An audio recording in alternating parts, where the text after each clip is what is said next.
Students of CBSE board class 10 class 12 बच्चों, आप सबको आज एक बहुत ही इंपॉर्टेंट और अच्छी खबर देने जा रही हूँ। सुन के खुश हो जाओगे आप। मार्क्स ऑन रॉन्ग आंसर्स, क्या गलत आंसर लिख दिया उसमें भी नंबर मिलेंगे? सुन के अच्छा लग रहा होगा।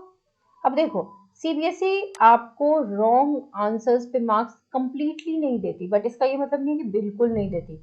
इन certain situations like a misprinted question और if the answer demonstrates relevant understanding, मान लो क्वेश्चन का आंसर आपने सही नहीं लिखा है बट आपने थोड़ी out of the box thinking की है या आपके आंसर में थोड़ा रिलेवेंस है, even with minor error error है लेकिन रिलेवेंस है, तो एग्जामिनर आपको मार्क्स अवार्ड कर देती है। ठीक है, नो डायरेक्ट मार्क्स। जैसे मान लो 5 नंबर का क्वेश्चन है तो डायरेक्टली 5 मार्क्स नहीं देंगे, लेकिन स्टेप मार्क्स के तहत, अटेम्प्ट के नंबर के तहत मार्क्स आपको मिल जाते हैं। ठीक है, partial marks for relevant point, partial marks 100% मिलती है। ग्रेस मार्क्स, जब बच्चे बिल्कुल ही क्लोज टू पासिंग होते हैं ना, मान लो 70 में 23 में पास है, ठीक है, आपने 15-16 नंबर का लिखा है या मान लो कि 12-13 नंबर का लिखा है प्लस अटेम्प्ट्स भी है, तो टीचर आपको 20 तक पहुंचा गए, ठीक है, 19-20 तक पहुंचा गए, फिर भी आप 23 तक नहीं जा रहे हो, तो यहाँ पर +3 ग्रेस मार्क्स देकर के आपको पास कर दिया जाएगा। उससे पहले दे ट्राई की मॉडरेशन दे दिया जाए, अटेम्प्ट के नंबर लगा दिए जाए, तो there are several tools that can help you in passing. ठीक है, तो ग्रेस मार्क्स भी मिलते हैं। Grace marks is officially not announced because फिर एक केओस क्रिएट हो जाती है। सीबीएसई एग्जामिनर्स जो होते हैं, दे आर ट्रेन प्रोफेशनल्स, ठीक है, who grade answer sheet based on the answer की, उनको आंसर की दी जाती है। हालांकि फिर भी कई बार फ्लॉज निकलते हैं कि सर्टेन जोन में, लास्ट ईयर बिहार में कुछ ऐसे टीचर्स थे जिन्होंने बहुत गलत तरीके से मार्किंग कर दी थी, बहुत बच्चों के मार्क्स रीचेकिंग या वेरिफिकेशन में बढ़ गए। तो ऐसा भी होता है कि कॉपी चेकिंग खराब तरीके से हो गई, यानी कि सम ऑफ द टीचर्स, आप कह नहीं सकते ना कौन टीचर कैसी मार्किंग कर दे। In general it has to be lenient but person to person things can vary. तो टीचर्स को ब्लैकलिस्ट भी किया गया, 600 से ऊपर टीचर्स ब्लैकलिस्ट हुए थे। तो ऐसा भी होता है, लेकिन अब जो वेरिफिकेशन के लिए अपनी कॉपी डालते हैं तो मार्क्स बढ़ भी जाते हैं। तो टीचर्स वैसे तो प्रोफेशनल्स होते हैं, सीबीएसई हर स्कूल से मांगती है वो टीचर जो हाईली एक्सपीरियंस्ड हो।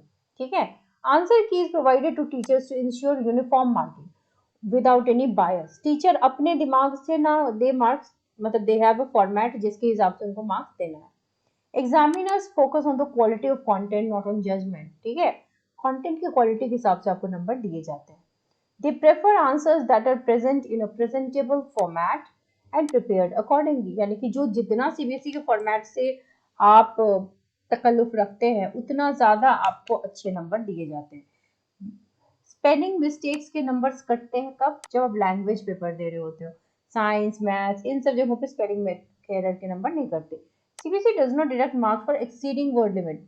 वर्ड लिमिट बढ़ गई तो नंबर नहीं काटते, लेकिन बहुत ही घटा दो, सपोज 100 वर्ड में आपने 20 वर्ड लिखे हैं, तो टीचर के पास प्लेस नहीं होता नंबर देने का। ठीक है, आप क्या कर सकते हो, जो सीबीएसई का फॉर्मेट है that is known to you, write point wise, keywords लिखिए, उसको हाईलाइट कीजिए, अंडरलाइन कीजिए, राइट इन स्टेप्स।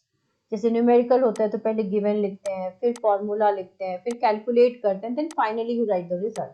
तो ये फॉर्मेट है सीबीएसई का, तो फॉर्मेट को फॉलो कीजिए। राइट इन आंसर्स क्लियर, पॉइंट वाइज ऐसे लिखने की कोशिश करते हैं, प्रेजेंटेबल फॉर्मेट रखेंगे और सारे अटेम्प्ट लीजिए, चाहे आपको आते हैं नहीं आते हैं, थोड़े भी आते हैं, क्योंकि लिखने से आपके नंबर नहीं कटेंगे because there is no negative marking. ठीक है, क्योंकि एक टीचर देखो बड़ी तसल्ली से कॉपी चेक करते हैं, 20 पेपर एक दिन में या 25 पेपर अगर एडिशनल पेपर है, मेन सब्जेक्ट के से 20 पेपर, और 9 to 5 में 8 घंटे टीचर, तो आप हार्डली रख लो एक टीचर को एक पेपर में आधे घंटे मैक्सिमम मिलते हैं, 20-30 मिनट। जितने कम टाइम मिलते हैं उतना इजी मार्क्स देना हो जाता है बच्चों के लिए, और मार्क्स देने को ही सीबीएसई कहती हुई, ये नहीं कहती कि मार्क्स काट लो बच्चों के। ठीक है, एमसीक्यू में एक है कि अगर इधर राइट और रॉन्ग, तो वहां पर एडिशनल ग्रेस वगैरह नहीं चलता, वो तो इधर राइट है या रॉन्ग है। लेकिन जो शॉर्ट एंड लॉन्ग आंसर्स हैं वहां पर स्टेप्स के नंबर भी मिलते हैं, अटेम्प्ट के नंबर भी मिलते हैं। अनफॉर्चुनेटली सीबीएसई ने इस तरह के क्वेश्चंस के परसेंटेज घटा के बस 20 कर दिया है, तो इस वजह से थोड़ी सी दिक्कत होती है। और कई बार क्या होता है ना, पर एग्जामिनर जो आपकी कॉपीज जाती है चेक होने में, पर एग्जामिनर आपके मार्क्स बढ़ते हैं। लास्ट ईयर भी ऐसा हुआ था। आई वुड शो यू और मार्कशीट, देखो यहाँ पर 12th के बच्चों के लिए फिजिक्स में और केमिस्ट्री में एग्जैक्टली बच्चे को 23 नंबर मिला है। दैट शोज कि जो टीचर्स होते हैं दे ट्राई हार्ड कि आपको एग्जैक्ट मार्क्स देकर के एटलीस्ट पास करा दिया जाए, क्योंकि प्रैक्टिकल में वो भी श्योर होते हैं कि देखो 27 से नीचे नहीं गया आउट ऑफ 30। बट अगर आप थ्योरी में अटेम्प्ट लेके आते हो 15-16 नंबर का लिख लिया है तो टेंशन लेने की बिल्कुल भी जरूरत नहीं है, तो कोई भी बच्चा हो। तो आप देख सकते हैं यहाँ पे एग्जैक्ट जो मार्क्स आते हैं, एग्जैक्ट मार्क्स बच्चे नहीं लाते हैं, दो दो सब्जेक्ट में ऑब्वियसली नहीं लाएंगे डॉट मार्क्स। तो that is because of the help from the examiners, right. Taking some of your comments.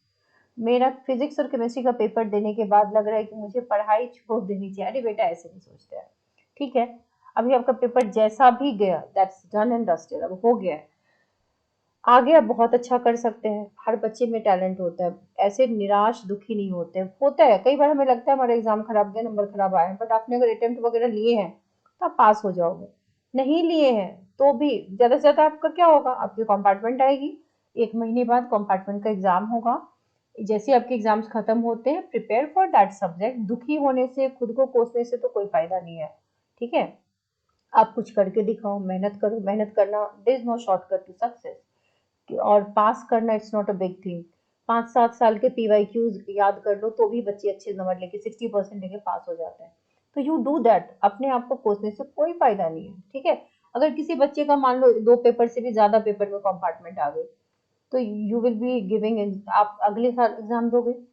That is what can be done. या फिर एनआईओएस करके एग्जाम होता है, एनआईओएस से आपका साल भी बच जाएगा। पढ़ना लेकिन पड़ेगा, चाहे यहाँ पढ़ो या एनआईओएस से पढ़ो। सो ओपन यूनिवर्सिटीज भी हैं, so there is nothing to bother about, right. SST में एमसीक्यू भी ज्यादा tough, yes paper I heard कि पेपर डिफिकल्ट था इस बार। हाँ बेटा, सीबीएसई बहुत सारे डिफिकल्ट क्वेश्चंस दे रही है।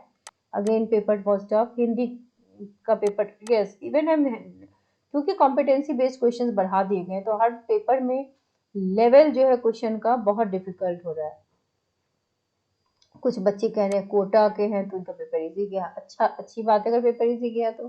फिजिक्स में 57 इन, यस अगर आपके 57 बन रहे हैं बेटा, प्लस आपने अटेम्प्ट्स वगैरह लिए हैं तो मॉडरेशन की बेनिफिट तो आपको भी मिलेगी मिलेगी। ऐसा नहीं है कि जिनके अच्छे नंबर आए उनको मॉडरेशन की बेनिफिट नहीं मिलेगी। केमिस्ट्री में आपके 64 बन रहे हैं, बढ़ सकते हैं बेटा अगर 64 आप ऐड कर रहे हो, प्लस आपने अटेम्प्ट के नंबर तो लगाए नहीं होंगे। अटेम्प्ट के नंबर लगा के I think if you both are same student तो आपके मार्क्स अच्छे ही आएंगे। तो डोंट बॉदर, परेशान होने की सब किसी को भी जरूरत नहीं है। सीबीएसई विल ट्राई हार्ड कि आपको अच्छे नंबर दे दे। अगर आपने अभी नहीं पढ़ा है इस बार तो ही आपके एग्जाम खराब गए होंगे, that is what I can understand. या फिर चलो पेपर डिफिकल्ट था, मान लेते हैं पेपर डिफिकल्ट था तो let them give you marks, पहले रिजल्ट आने दीजिए।